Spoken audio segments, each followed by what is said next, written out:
What's up, Totem Pole Nation? This is Lambo and Matt's World of Sports.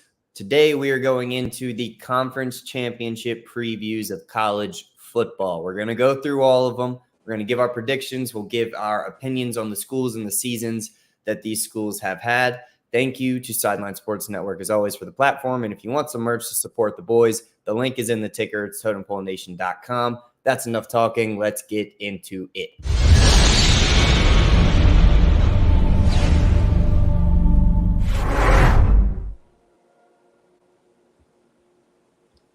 All right.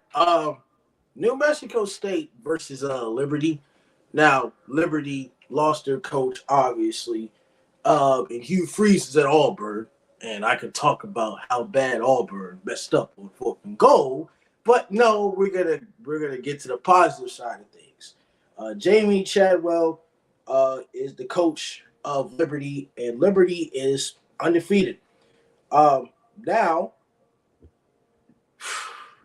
if you want to bet this, I don't know what to bet. It's -10 betting wise. The over-under is 55.5.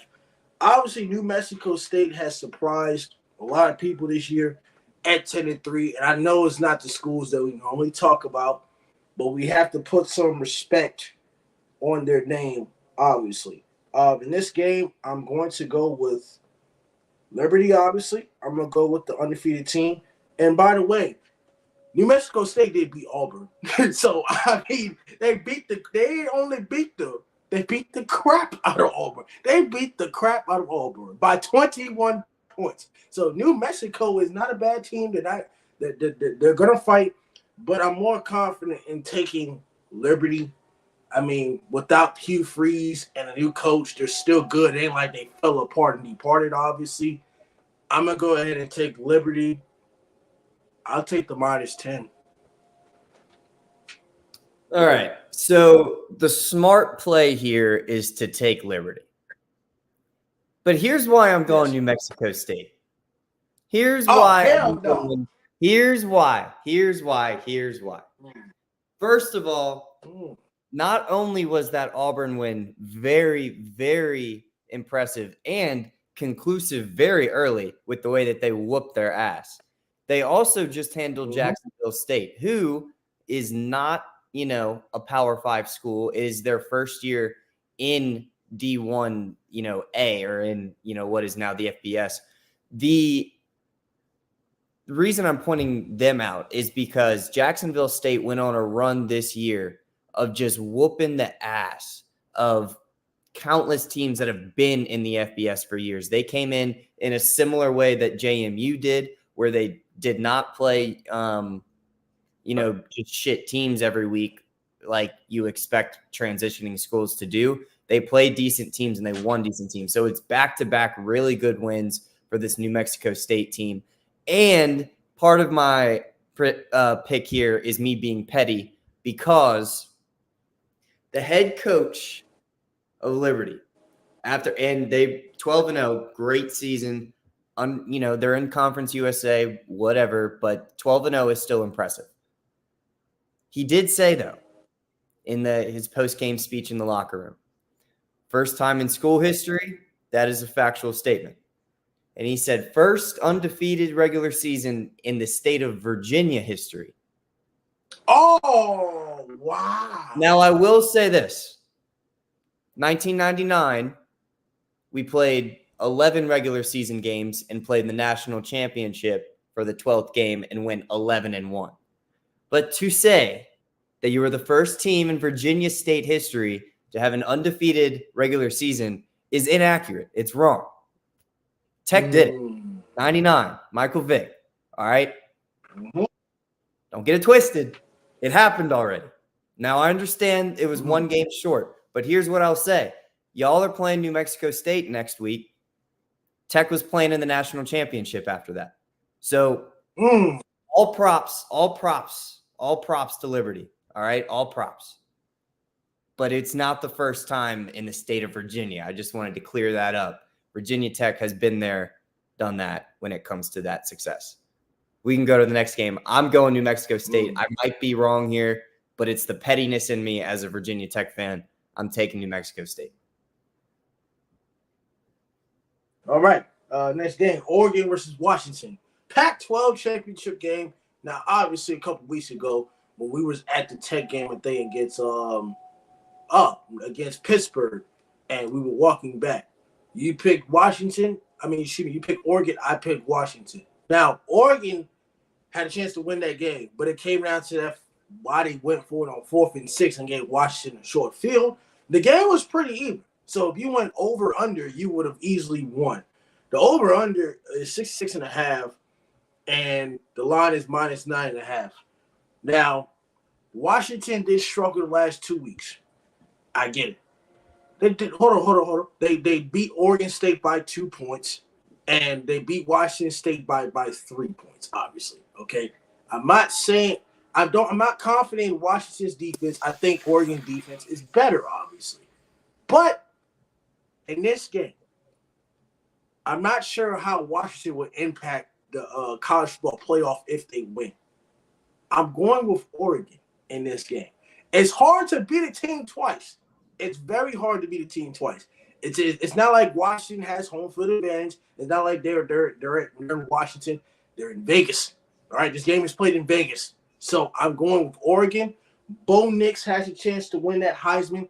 He will probably win the Heisman this year. Maybe he will be a Heisman candidate. I like what Dan Lanning is doing. I'm going to go with Oregon this game. I'm not gonna take the minus. I would take over under 66.5. I'll take over 66.5 because I think it'll still be a high scoring game. And defensively, I like Oregon defensively more than Washington. Yeah, dude, I'm with you. My surprised reaction to what you were talking about is the fact that the line is 9.5. I don't know if you just saw me look over and lean for a second. That's so I can pick up my phone and pull up my DraftKings, dude. I'm putting that in right now. 9.5 is ridiculous. I'm taking Oregon in this game. Absolutely. Like you said, it's hard to beat a team twice. And with how even these teams have been all year, and with the trajectory of the season, Bo Nix has just seemingly played better and better every week, whereas Michael Penix and this Washington offense seems fantastic one week, and they're still great in the next week, but just not up to that same level. Whereas I think Oregon is on that level every single week. I'm locking that in right now. I'm making that bet. I cannot believe that the line is 9.5 for Washington. That is just crazy. I'm locking it in right now. Holy shit. Oregon is favored by 9.5. Well, that's why I'm saying -9. I thought you said Washington was -9.5. I was just saying that's why I went so crazy. I was saying I'm taking Oregon I was saying too. the line in general. Yep. I'm saying the line in general. I didn't go by favor, nothing. It's went -9, whoever. I hear you. I thought, holy shit. Yep. Okay. I'm clear. I'm good. I was about to put way too much money on a bet that's not even what I thought it was. So we're good. We're both taking Oregon here. Same reason. I'm taking over 66. Yeah, I think last time it was like 66 or 65, right? Like it was right there. So it was the game was 33-26 or something. So I mean, or 33-30 or something. It was a close game. So they both teams combined for at least 60 points last year. I think it might have been over 55 or something along the lines. Next game, Oklahoma State versus Texas. Texas 11-1 for the first time since 2009. Is Texas back? No, I don't think they're back. Texas has struggled. Like I said, they're struggling against Iowa State. They struggled against Iowa State, TCU. They beat a Texas Tech team that had their quarterback transferred. They lost to Kansas. They barely escaped Kansas State. They barely escaped Houston, and earlier they barely escaped Wyoming. Their only good win, not good one. They had other good wins. Their greatest win that is being talked about is the Alabama win earlier in the season. Obviously, Alabama has come back from that loss. Obviously, it was a non-conference for Alabama. In this game, Quinn Ewers is going to do something great, obviously. I like Alan Bowman from Oklahoma State. Oklahoma State has been that sleeper team. I know they had that bad loss early in the year. I forgot who they lost to. They got blown up by UCF or something. It was a pretty bad loss, obviously, but they beat Oklahoma. Yeah, it was bad. It was bad. In this game, line is 14.5, minus 14.5. The over-under is 55.5. I'm going to take Oklahoma State. Now, I'm not taking a minus 14 because I don't know if they're going to beat them by no 14 points. I will go money line, whatever the money line is. I'll go money line, Oklahoma State. Texas and Steve Sarkisian, they can run the ball, they can throw it, they can do all the other stuff, but I think the running back is out. I think he tore his ACL, so they have a very injury-wise at the running back position. If I'm not correct, let me know. But I'm going to take Oklahoma State. I feel like Texas will get very complacent in this game just because of what they've accomplished so far this year. They struggled. I think if Oklahoma State can expose Oklahoma, I think this team can go ahead and expose Texas, and this will define the top 4 of the college football playoff. I'm going to go ahead and take Oklahoma State. All right. So I am not. The line, like you said, is 14.5. For Oklahoma State, it's plus 14.5, though. So if you do think that they're going to win or at least make it close, I would take that plus 14.5 if I were you. But my pick is that Texas is going to win this game, and it's not going to be super close. You pointed out those games that were, scrappy wins, closer wins to lesser teams, right, for Texas. But yes, Oklahoma State played a lot of those same teams, and they lost 33-7 to South Alabama earlier in the year. They lost to Iowa State. They did beat Oklahoma. That is their best win this year for sure. But like you mentioned, 3 weeks ago they got blown out by UCF. The Kansas game was close. The West Virginia game was close. The BYU game was close. The Houston game was close. Like this Oklahoma State team, where they have been competitive in some, games against really good teams, they've also been very much not competitive against dog shit teams. So where Texas has had some, up and down fluctuation when it comes to if they're performing up to the level we expect them to perform with the team they have, I still have way more trust in them against Oklahoma State than I do vice versa. Okay. Next game, Georgia versus Alabama, the game that everybody will be watching. This game will determine the college football playoff. With Ohio State losing, this game will definitely determine it, because if Alabama wins and beats Georgia, I feel like Georgia will stay in the top 4, but somebody from the bottom might get kicked out. That's because they want the SEC teams in there. That might happen. I'm not predicting that it will happen, or I don't have any, I don't make the rules in the college football playoff, whatever they do. I'm not into the politics stuff. Georgia has played a sorry schedule. We already know that. I don't know what their only good win is. What, Ole Miss? Ole Miss has 2 losses this year. Ole Miss was a good win. They finally playing some competition. All right, they're finally playing some competition. In this game, I'm going to go ahead and take Alabama. You do not doubt Alabama. The line is -6. Over/under is 54.5. Now, I'm not sure if this will be a high-scoring game. I wouldn't say it'll be low. I would say maybe be a 28-24 game, maybe along those lines. Both offenses can score. Carson Beck is doing great. Jalen Moore has gotten a lot better as the season progressed, especially those rushing touchdowns he had against LSU a couple weeks ago, obviously. I'm going to take Alabama just because competition-wise, they played a better schedule than Georgia. And for Georgia, how will Carson Beck respond to that Alabama defensive line? The defense of Alabama did struggle early in this year, but it has improved. How will Carson Beck respond to actual competition? Actual competition. Not Ole Miss, even though I said they were competition, they're 10-2. Don't disrespect the Lane Kiffin and all that. But how will Carson Beck respond to playing against competition? I think Alabama gets back in. They weren't in last year, obviously, but this is the year that Alabama's back. I have $100 on this game, obviously, so I'm gonna get my $100. Go Alabama. It's time for Georgia to lose. I'm not a Georgia hater, but it's time for them to lose. They won at least 30 straight games they in the last year. Going with Alabama. So I want to go with you so bad, but I'm rolling with Georgia. And hold on, my computer's about to die. So I'm rolling with Georgia, and I want to pick Bama so bad because of the progress that their offense has made, because of how different Milroe looks now compared to where he was at the beginning of the year.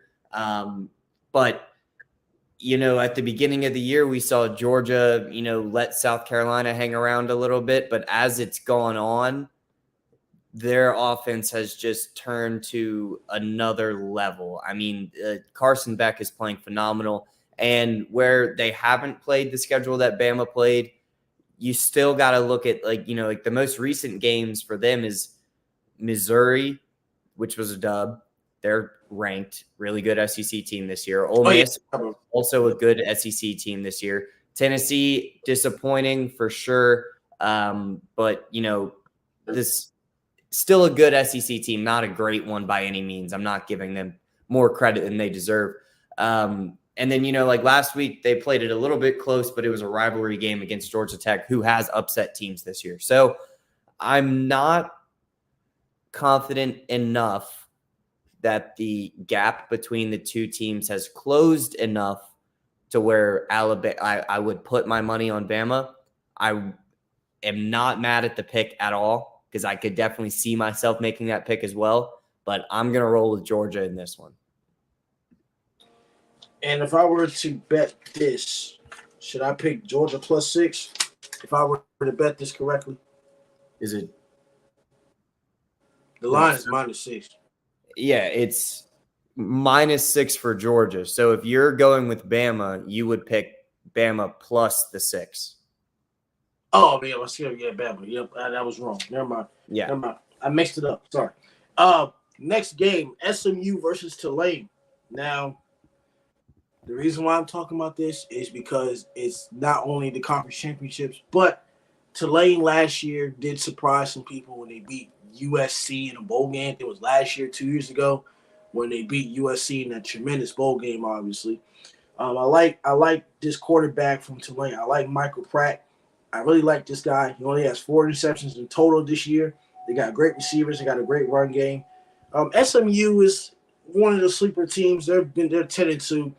This is an American Athletic Championship. Nobody really cares about it, and no disrespect to the fans, obviously. But in this game, over/under is -4. Excuse me, the line is -4. The over/under is 47.5. I'm gonna go ahead and take Tulane to win this game. I'm gonna go Tulane +4. Be Tulane -4, but See, the minus, that means that you think that they're going to win by 4 or more, which I agree. Yeah. I do think that they win by 4 or more. Their defense is legit. And they don't play the same schedule as like Power 5 guys, but they're still ranked 22nd in the country for a reason. This is a legit team. They've started the year ranked, and they fluctuated in and out of the rankings or whatever, but they are still a top 25 team in the country. The defense is legit, and SMU, new member of the ACC next year. I don't think that they're ready for it. I don't think that they're up to the same level as Tulane. So I would take the -4 as well. I think they win by more than 4 points. All right, next game, Michigan versus Iowa. Jim Harbaugh is back, ladies and gentlemen.